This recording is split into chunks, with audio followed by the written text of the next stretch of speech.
Welcome back to Channel 7 News. This is Shanti. And I'm Jaine, and today we're learning about the Rwandan genocide. Also known as the genocide against the Tutsi people. Today, let's learn about some background information. The Tutsi people were members of the Hutu ethnic majority in the East Central African nation of Rwanda.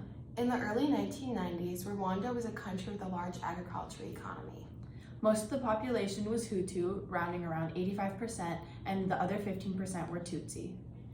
The beginning of the conflict began when the Hutu Revolution caused over 330,000 Tutsi people to flee an already small population.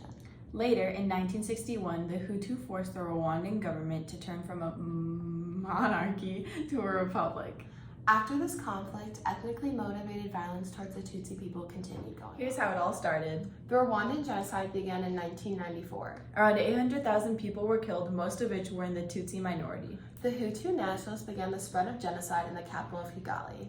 Local officials and those in the Hutu government advised citizens to take up arms against their Hutu neighbors. More than 2 million refugees fled Rwanda by the time the Tutsi-led Rwandan Patriotic Front came for help. On April 6th, a plane carrying President Cyprus was shot down over the capital, Kigali.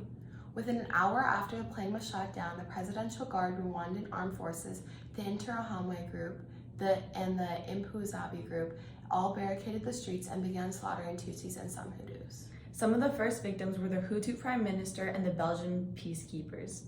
The death of the Belgian peacekeepers led to the withdrawal of Belgian troops. The genocide spread from Kigali to the rest of Rwanda very quickly. Officials rewarded killers with food, drinks, drugs, and money.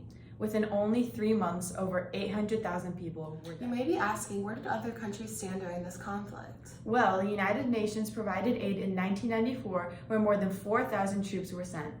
After the troops were sent, the United Nations decided that it was an international conflict and strongly discouraged international intervention. All over social media, hate was spread initially to the Tutsi community as they watched the genocide silently. The genocide was almost unseen or unheard of in the media and other countries, as if the genocide did not spread at all.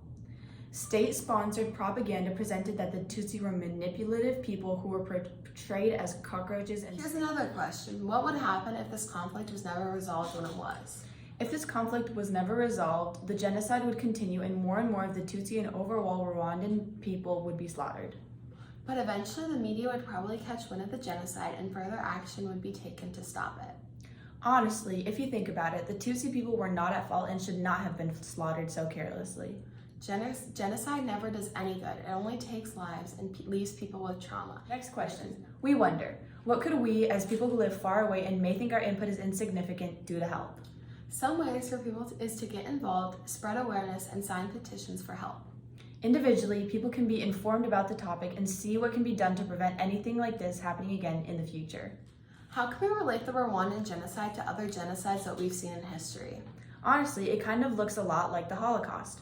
In the Holocaust, the Nazis were targeting anybody who didn't fit in their standards and killing them off when it really didn't solve any problems, and it just led to mass trauma and mass death that still affects those today.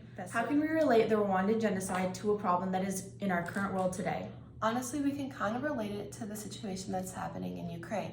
The Hutu people want to control the Tutsi, just like how the Russian government wants control of Ukraine.